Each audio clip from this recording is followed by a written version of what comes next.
hubungan antara yang seperti ini kita sudah pelajari ya. Penghakiman Tuhan dari bait keluar, penghakiman keluar Tuhan itu keluar dari apa? Dari bait suci.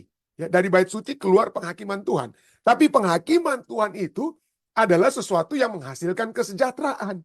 Jadi penghakiman surga itu beda dengan penghakiman kita. Kita seringkali penghakiman dalam manusia di dalam dunia ini, waduh takut sekali kita untuk dihakimi. Takut sekali kita ya.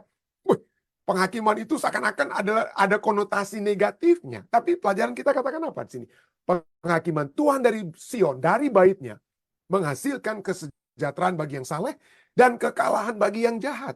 Kalau Anda membaca Daniel Pasal 7, Daniel Pasal 7 berbicara tentang pengadilan surgawi yang mengadili tanduk kecil. Tanduk kecil akan kita lihat dari Daniel Pasal 7 akan mengalami kekalahan. Tetapi Daniel Pasal 7 menyatakan juga bahwa pada saat penghakiman Tuhan itu dilaksanakan dalam pengadilan surga, itu menghasilkan kesejahteraan bagi yang saleh. Ya kita bisa baca itu. Misalnya ya, Anda tolong baca Daniel Pasal 7. Tapi mari kita lihat. Pada saat Daniel Pasal 7 berbicara tentang duduklah majelis pengadilan dan dibukalah kitab-kitab. Dan kemudian dari ayat 10 ini, ayat 11 bicara tentang tanduk kecil. Tapi kemudian dilanjutkan kembali dengan pengadilan yang akan terjadi. Pengadilan terhadap orang jahat yang dibawa tanduk kecil dan orang-orang benar. Dan apa yang akan terjadi dengan orang-orang benar. Daniel 7 ayat 27. Daniel 7 ayat 27 menyatakan apa? Maka pemerintahan, kekuasaan, dan kebesaran dari kerajaan-kerajaan di bawah semesta langit akan diberikan bukan kepada tanduk kecil, tapi diberikan kepada orang-orang kudus, umat yang maha tinggi. Pemerintahan mereka adalah pemerintahan yang kekal, dan segala kekuasaan akan mengabdi dan patuh kepada mereka. Jadi ada umat-umat Tuhan.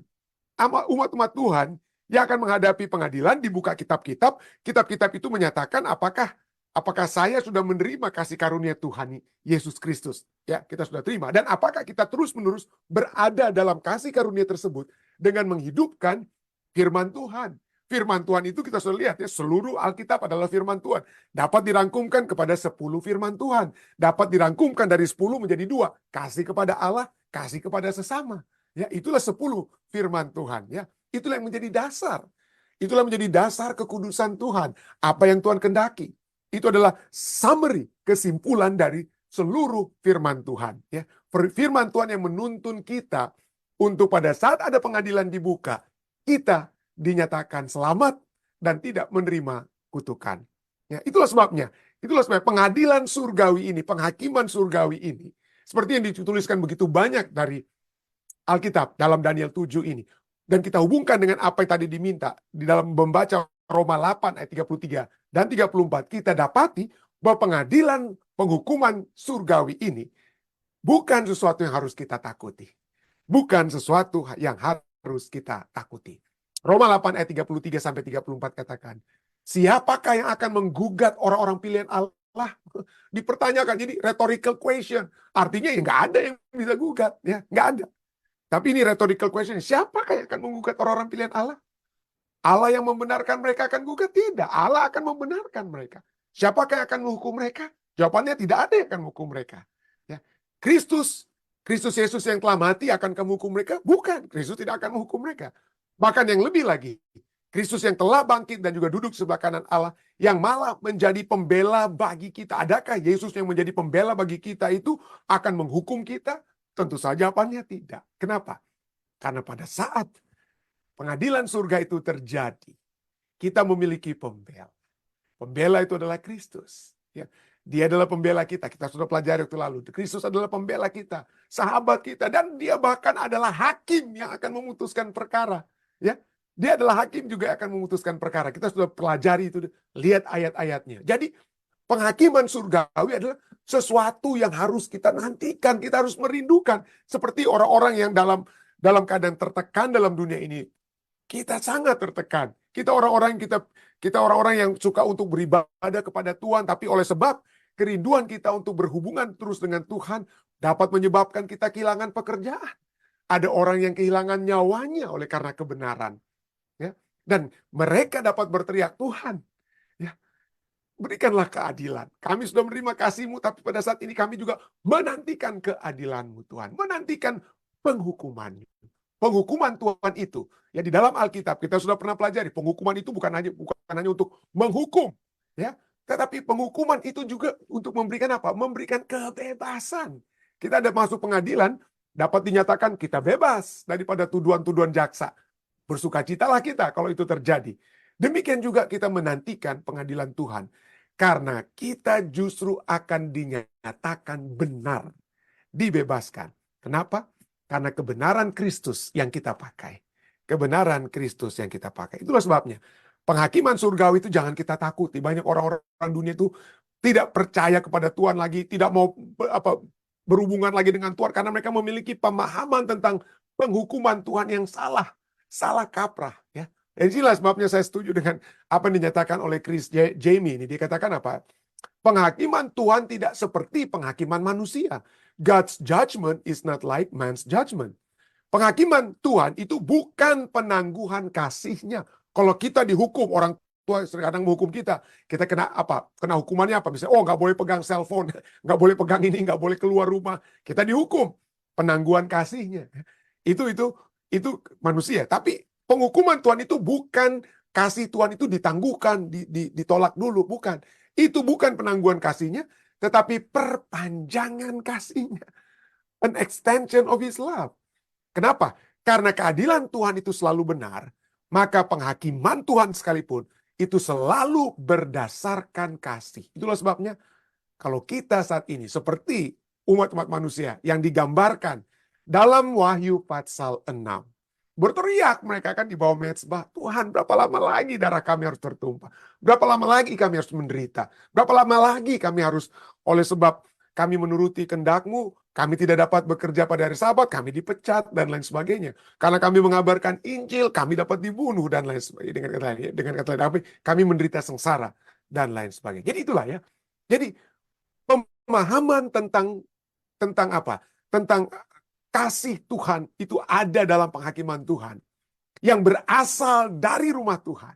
Jadi rumah Tuhan menghasilkan apa? Menghasilkan penghukuman Tuhan. Penghukuman Tuhan itu membawakan apa? Kebebasan, keselamatan kepada umat-umat Tuhan. Dan itulah sebabnya Raja Daud, kita sudah pelajari waktu lalu, dia menantikan satu kesempatan untuk dapat apa? Masuk ke dalam bait Tuhan, ya. Untuk dapat menyaksikan kemurahan Tuhan, menyaksikan penghukuman Tuhan. Penghukuman Tuhan menyatakan dia benar, bukan bersalah. Penghukuman Tuhan menyatakan bahwa walaupun dia berdosa, tapi karena dia mengakui dosanya, maka Daud itu akan apa? Dibenarkan, diampuni dosa-dosanya. Itulah sebabnya dia katakan dalam Mazmur 27 ayat 4. Satu hal telah kuminta kepada Tuhan, itulah yang kuingini. Ya, kerinduannya itu satu. Diam di rumah Tuhan. Kalau dia berada dalam rumah Tuhan, dalam satu hubungan dengan Tuhan, maka dia menyaksikan kemurahan Tuhan. Kemurahan Tuhan menyatakan kepada Daud dan kepada kita semua, hei, Netarantung, Anda telah berdosa, Anda telah bersalah. Tapi datang kepada Tuhan, minta pengampunan darinya. Maka kita akan menyaksikan kemurahan Tuhan saat Tuhan katakan, dosamu kuampuni. Hiduplah dengan damai. Pergilah. Seperti Yesus berkata kepada perempuan yang berzina, ya, pergilah dan jangan berbuat dosa lagi. Dia menyaksikan kemurahan Tuhan pada saat penghukuman Yesus kepada wanita tersebut. Bukan dia dilempari batu, bukan. Dia menyaksikan kemurahan Tuhan karena dia menyaksikan kelepasan, keselamatan yang Yesus berikan. Itulah sebabnya Raja Daud katakan, ini aku rindukan. Diam di rumah Tuhan untuk menyaksikan kemurahan Tuhan. Menyaksikan kelepasan dari penghukuman Tuhan. Dan itu dia sebabnya dia katakan apa? Menikmati baitnya. Itulah kerinduannya. Kerinduannya itu selalu berada dalam satu hubungan dengan Tuhan. Dengan kata lain, kerinduannya itu menikmati bait Tuhan. Ya, menikmati, kita sudah pelajari, kita sudah baca ini. Mazmur 26 ayat 8, aku cinta pada rumah kediamanmu. Aku apa? Dikatakan, karena apa? Kebajikan dan kemurahan belaka akan mengikuti aku seumur hidupku. Aku akan diam dalam rumah Tuhan sepanjang masa. Itu kerinduannya. Kenapa? Karena dia bagaikan di dalam rumah Tuhan. Apa yang akan keluar dari rumah Tuhan itu digambarkan dengan air. Ini menarik sekali. Kita akan lihat di sini ya. Bahwa salah satu topik utama dari kitab Mazmur adalah rumah Tuhan. Adalah rumah Tuhan. Hadirat Tuhan. Ya. berada. Coba kita lihat Mazmur 23. Mazmur 23 dimulai dari padang. Ya, Mazmur 23, ya. Tuhan adalah gembalaku yang membaringkan aku di padang yang berumput hijau dan lain sebagainya. Tapi apa yang terjadi pada akhirnya, ujung-ujung dari Mazmur 23, dia diam bersama-sama di rumah Tuhan, ya. Berdiam bersama-sama dengan Tuhan. Ya. Itulah menjadi ide utama, inti, salah satu topik inti daripada kitab Mazmur adalah rumah Tuhan yang mengalirkan air. Itulah sebabnya, ya. Seperti rusa yang merindukan sungai yang berair, demikianlah jiwaku merindukan Engkau, ya Allah. Jiwaku haus kepada Allah yang hidup. Bilakah aku boleh datang melihat Allah? Di mana dia dapat datang melihat Allah? Melihat Allah di dalam bait-Nya yang kudus. Ya. Yang mana dari bait yang kudus itu mengalir air. Ya. Mengalir air. Ya. Mari kita lihat. Ini coba kita lihat. Kenapa saya berani katakan bahwa bait kudus atau hadirat Allah, yang mana dari bait Allah itu keluar apa? Air. Air itu juga berarti apa? Penghukuman yang bagaikan air, ya. Yang menyegarkan. Penghukuman Tuhan itu dapat menjadi apa? Yang menyegarkan, ya. Memberikan kekuatan. Kok bisa? Nah, kita akan lihat, ya. Mazmur pasal 1 adalah merupakan, boleh dikatakan, pendahuluan dan juga merupakan contekan dari apa yang akan terjadi di dalam seluruh kitab Mazmur. Ini adalah seperti apa? Seperti pendahuluan dan merupakan juga rangkuman dari apa yang kemudian akan tertulis dalam kitab Mazmur, ya. Dan ini penting sekali. Kalau kita ingin memahami keseluruhan kitab Mazmur, maka mulailah kita memahami terlebih dahulu Mazmur pasal yang pertama. Dan kita baca Mazmur pasal pertama ayat 1-3. Berbahagialah orang yang tidak berjalan menurut nasihat orang fasik, yang tidak berdiri di jalan orang berdosa, dan yang tidak duduk dalam kumpulan pencemooh. Jadi berbahagia yang pertama itu dari segi negatif, ya. Yang tidak apa, ada tiga hal yang tidak boleh dilakukan, ya. Tetapi kemudian baru positif, ya. Yang kesukaannya ialah Taurat Tuhan, dan yang merenungkan Taurat itu siang dan malam. Ia seperti pohon yang ditanam di tepi aliran air, yang menghasilkan buahnya pada musimnya, dan yang tidak layu daunnya, apa saja yang diperbuatnya berhasil. Mungkin Anda bertanya, Pendeta Rantung, betul, saya sudah hafal bahkan ini Mazmur pasal 1. Tapi di mana dalam ayat ini ada kata tentang Ka'bah? Di mana dalam ayat ini ada ide tentang bait suci Tuhan? Di mana? Nggak ada ini bait suci Tuhan di sini. Nggak ada Ka'bah Tuhan. Ya. Dari mana Pendeta Rantung berani katakan bahwa dari Mazmur pasal 1 saja, kita bisa melihat bahwa Ka'bah atau bait suci, kerinduan untuk berada dalam hadirat Tuhan itu ada dalam Mazmur pasal pertama. Ya. Nanti kita akan lihat. Kita akan lihat, saudara. Kita akan hubungkan. Tapi poin yang pertama mari kita lihat, ya. Sekali lagi, Taurat di sana dikatakan apa? Bahwa Taurat Tuhan, sebelum kita masuk kepada Ka'bah dalam Mazmur pasal 1, kita melihat bahwa umat Tuhan yang berbahagia. Bukan yang dikutuk, bukan yang akan mengalami penghakiman Tuhan, ya. Dalam bentuk kejahatan mereka itu akan ditimpakan kepada mereka sesuai dengan perbuatan mereka. Tapi di sini katakan apa? Umat Tuhan akan menerima keselamatan adalah yang apa, ya? Yang memiliki firman Tuhan, ya. Kesukaannya adalah Taurat atau firman Tuhan. Yang merenungkan firman itu, merenungkan Taurat itu siang dan malam. Dan dia akan dikatakan apa? Dia akan menimba penyegaran jiwa. Mazmur 19 ayat 8 katakan Taurat Tuhan itu sempurna. Taurat Tuhan itu menyegarkan jiwa. Peraturan Tuhan itu teguh. Memberikan hikmat pada orang yang tidak berpengalaman, ya.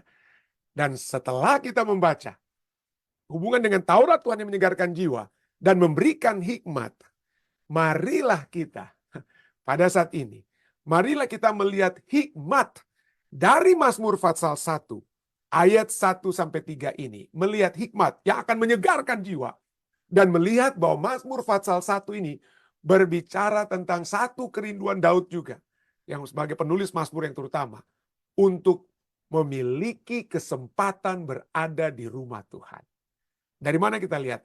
Dari dua gambaran yang tertulis dari Mazmur pasal 1. Yang pertama adalah gambaran tentang pohon. Oke, gambaran tentang pohon. Ya. Berbahagialah orang yang tidak ini, tidak itu, yang kesukaannya ialah Taurat Tuhan, merenungkan Taurat itu siang dan malam. Ia seperti pohon yang ditanam di tepi aliran air. Pohon yang ditanam di tepi aliran air. Jadi ada pertama kita lihat ada pohon, dan yang kedua kita melihat ada air. Jadi kita akan berfokus kepada pohon dan air. Mari kita lihat dulu. Hal yang sama ini ditulis. Hal yang sama dari Mazmur 1, hampir kata demi kata, dituliskan dalam Yeremia 17 ayat 7 dan 8. Hampir sama. Diberkatilah, berbahagialah. Kalau di sini yang kesukaannya Taurat Tuhan atau firman Tuhan, di sini dalam Yeremia, yang mengandalkan Tuhan. Yang mengandalkan Tuhan. Apa yang terjadi dengan dia? Orang yang berbahagia ini. Yang dalam Mazmur, ia akan seperti pohon yang ditanam di tepi aliran air. Di Yeremia, apa dikatakan? Ia akan seperti pohon yang ditanam di tepi air. Hampir sama. Ya, yang menghasilkan buahnya, kalau dalam Mazmur, menghasilkan buahnya pada musimnya, tidak layu daunnya, apa saja yang diperbuatnya berhasil. Kalau dalam Yeremia ayat 8 ini katakan, dan yang tidak mengalami datangnya panas terik, bahasa aslinya sesungguhnya berarti yang tidak takut, ya, yang tidak takut pada saat datangnya panas terik. Artinya kita semua akan menghadapi panas terik, tapi pada saat panas terik datang kepada kita, kita tidak takut. Ya, those and will not fear when the heat comes. Yang tidak takut pada saat datangnya panas terik, yang daunnya tetap hijau. Ya, hampir sama ini ya. Yang tidak layu daunnya atau yang daunnya tetap hijau, yang tidak khawatir dalam tahun kering, ya. Tidak takut pada panas terik, tidak khawatir dalam tahun kering, dan yang tidak berhenti menghasilkan buah. Hampir sama semuanya. Hampir sama. Tapi ada satu poin yang menarik yang kita lihat dari kata di tepi air ini, ya. Di tepi air ini, dari mana airnya mengalir? Air yang pohonnya akan tumbuh di situ, ya. Dari mana air yang mengalir yang ditulis di dalam Mazmur 1 ayat 3 dan Yeremia 17 ayat 8. Mazmur 1 ayat 3 tidak menyatakan itu airnya keluar dari mana. Yeremia 17 itu, ya, tidak menyatakan itu keluarnya dari mana. Tetapi pada saat kita membaca Yeremia 17 ayat 8 tidak disebut, tapi ayat 12 dan 13. Yeremia 17 ayat 12 dan 13 sana dikatakan, takhta kemuliaan luhur dari sejak semula, tempat bait kudus kita. Jadi takhta kemuliaan itu dari mana? Dari bait kudus. Ya pengharapan Israel, Tuhan, semua orang yang meninggalkan engkau akan menjadi malu. Orang-orang yang menyimpang daripadamu akan dilenyapkan di negeri. Sebab mereka telah meninggalkan sumber air yang hidup, yakni Tuhan. Ya. Jadi ada tempat kemuliaan, tapi ada umat-umat Tuhan yang melarikan diri, yang menyimpang dari tempat kemuliaan tersebut. Mereka meninggalkan tempat kemuliaan tersebut, yaitu bait kudus Tuhan. Kenapa? Dan bait kudus Tuhan di situ tidak lain tidak bukan adalah apa? Sumber air yang hidup. Jadi orang-orang yang berbahagia, orang-orang yang diberkati, ada bagaikan dia akan menjadi seperti pohon di tepi aliran air yang mengalir dari mana? Aliran air mengalir dari sumber air itu dari mana? Dari bait kudus Allah. Ya. Dari bait kudus Allah, dari bait kudus Tuhan itulah keluar pengampunan, keluar kekuatan yang dapat menjadi bagian kita semua. Dari bait kudus Tuhan. Dari bait kudus Tuhan. Ada pengampunan, ada keselamatan, ada kekuatan. Dan bukan hanya dari Yeremia. Bukan hanya Yeremia 17 ayat 12 sampai 13. Tetapi juga di dalam kitab Yeskiel 47 ayat 12. Lebih tepat, lebih spesifik dikatakannya. Pada kedua tepi sungai itu tumbuh bermacam-macam pohon buah-buahan yang daunnya tidak layu dan buahnya tidak habis-habis. Ini seperti apa? Kata-kata dari Mazmur pasal 1. Kata-kata yang keluar juga dari Yeremia 17. Buahnya tidak habis-habis, daunnya tidak layu, daunnya selalu hijau. Sama, semuanya itu gambarannya sama. Mazmur 1, Yeremia 17, dan Yeskiel 47. Gambaran semuanya sama. Tiap bulan ada lagi buahnya yang baru. Sebab pohon-pohon itu mendapat air. Dari mana air tersebut? Nah, Yeskiel 47 ayat 12 katakan, pohon-pohon itu mendapat air dari tempat kudus itu. Itulah sebabnya Mazmur 1 ayat 3. 1 ayat 3 berbicara bahwa orang-orang yang berbahagia adalah orang-orang yang merenungkan firman Tuhan. Karena mereka akan menjadi seperti pohon yang ditanam di tepi aliran air. Air yang keluar dari mana? Dari tempat kudus Tuhan. Ya, dari tempat kudus Tuhan. Berikutnya, selain air tersebut, kita melihat kembali kepada poin berikutnya, pohon. Ya, ia seperti pohon yang ditanam di tepi aliran air yang menghasilkan buahnya. Jadi pada saat kita berada di dalam firman Tuhan, merenungkan firman Tuhan tersebut, kita menjadi kuat. Kita menjadi kuat karena ada air hidup yang menyegarkan kita, yang keluar dari bait kudus Tuhan. Kita menjadi seperti pohon yang menghasilkan buahnya pada musimnya. Dan yang tidak layu daunnya, apa saja yang diperbuat itu berhasil. Mazmur 92, ayat 13 dan 15 juga kembali. Bukan hanya air itu dihubungkan dengan bait suci. Tetapi pohon juga dihubungkan dengan bait suci. Dalam Mazmur 92 ayat 13 sampai 15 katakan, orang benar akan bertunas seperti pohon korma, akan tumbuh subur seperti pohon aras di Libanon. Mereka yang ditanam di bait Tuhan. Jadi coba kita lihat, airnya itu keluar dari bait Tuhan, tetapi bukan itu saja. Kita akan bagaikan pohon yang ditanam di bait Tuhan. Dengan kata lain, kita itu sangat dekat dengan Tuhan. Sangat dekat. Sumber kekuatan kita dari air, dari bait Tuhan, keberadaan kita di dalam ruang lingkup bait Tuhan. Ya.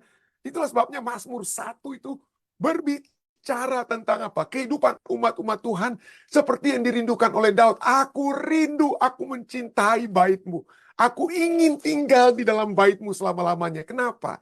Hanya karena pada saat kita tinggal bersama-sama dengan Tuhan, dengan firman-Nya, maka kita menjadi seperti pohon yang tumbuh subur, air yang keluar dari bait suci Tuhan, dari hadirat Tuhan itu akan menjadi bagian kita. Mereka ditanam di bait Tuhan, ya. Ayat 14. Mereka yang ditanam di bait Tuhan akan bertunas di pelataran Allah kita. Pada masa tua pun mereka masih berbuah menjadi gemuk dan segar. Jadi sini Tuhan, saudara sekalian, ya. Coba kita lihat bagaimana kehidupan yang berada bersama dengan Tuhan. Itu bukan berarti kita harus sudah menjadi orang yang sudah sempurna. Raja Daud bukan orang yang sempurna. Tapi dia memiliki kerinduan untuk selalu berada di hadirat Tuhan. Untuk selalu mendengarkan suara Tuhan. Bagaimana dia mendengarkan suara Tuhan? Ya, dia berbicara dalam doa. Ya, dia membaca firman Tuhan, merenungkan firman Tuhan. Ya. Dan itu menyebabkan dia dalam keadaan apapun, saat dia dikejar-kejar oleh Raja Saul sekalipun, saat dia terancam oleh ancaman ini dan itu, saat dia berdosa sekalipun, dia datang meminta ampun kepada Tuhan, maka dia menjadi orang yang berada selalu di pelataran Allah. Berada di pohon yang ditanam di bait Tuhan, yang menerima air yang keluar dari bait Tuhan. Ya. Menyebabkan apa? Berbuah. Menyebabkan kehidupan yang berbuah. Lihat kehidupan kita. Pada saat kehidupan kita itu bersama-sama dengan Tuhan, saudara, percaya. Pada saat firman Tuhan itu menjadi satu kesukaan bagi kita, ya. Pada saat firman Tuhan itu lebih kita renungkan daripada film-film Netflix yang kita nonton dan lain sebagainya. Tapi firman Tuhan, kehendak Tuhan dapat terjadi dalam kehidupan kita. Maka itu akan menjadikan buah yang memberikan apa? Memberikan hasil yang terbaik. Berbuah kita. Kita menjadi berbuah. Oh, ini bukan hanya firman Tuhan yang bilang, saudara, ya. Research demi research, ringkasan demi ringkasan penelitian, ya. Yang dilakukan oleh manusia. Bahwa pada saat kita memiliki hubungan dengan Tuhan, attachment to God, itu akan menyebabkan ada hubungan yang baik dengan mental health kita. Kita saat ini di Amerika Serikat sedang gemar-gemarnya, bukan gempar, ya. Gemar-gemarnya berbicara tentang mental health. Kenapa orang memiliki mental health? Karena tidak ada pengharapan, ya, seringkali, ya.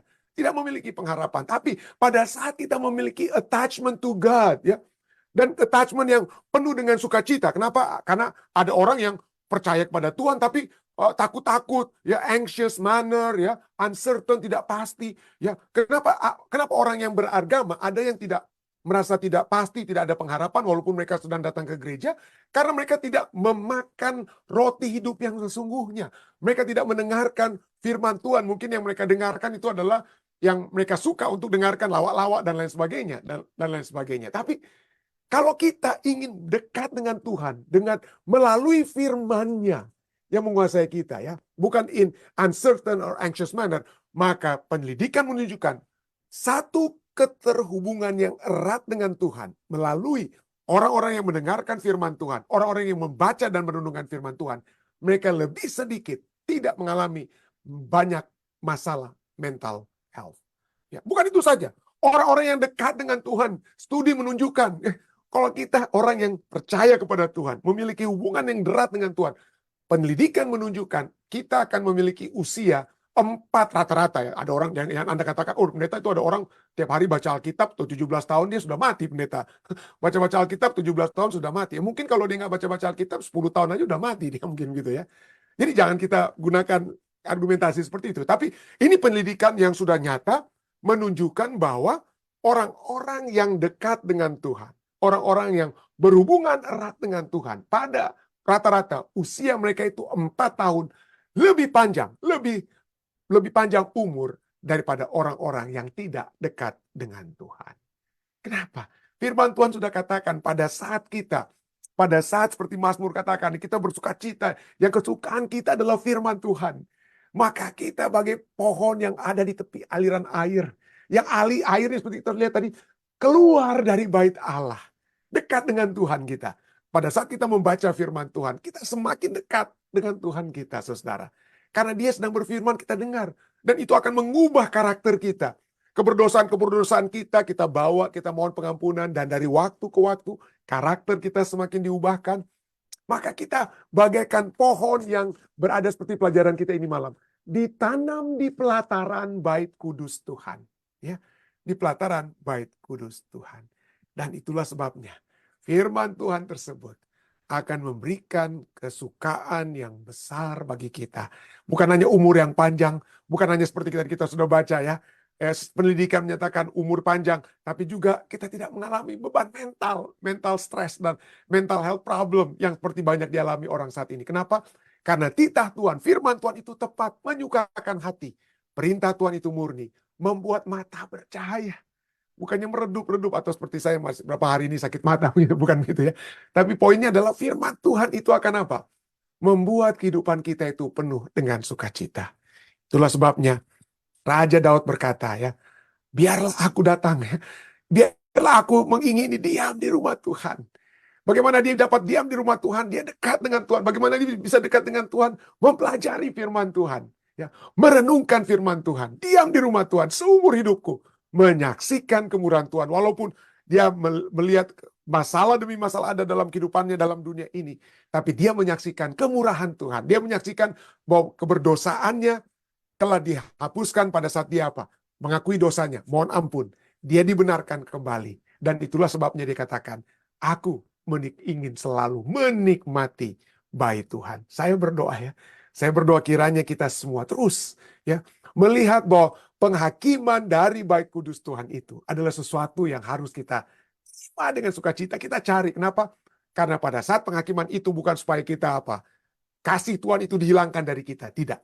Dari bait Tuhan itulah kita disegarkan. Dari bait Tuhan ada air yang mengalir. Dari bait Tuhan kita dibenarkan kembali dari segala kesalahan-kesalahan kita. Dan dari bait Tuhan kita akan berbuah. Kita akan berbuah. Kiranya ini dapat menjadi bagian kita semua ya. Saya bawa ini dalam nama Yesus. Amin. Selamat bertemu kembali, selamat tahun baru bagi saudara dan saudari sekalian yang kembali pada saat ini di tahun 2024. Kembali dapat bersama-sama ya di acara ibadah kita.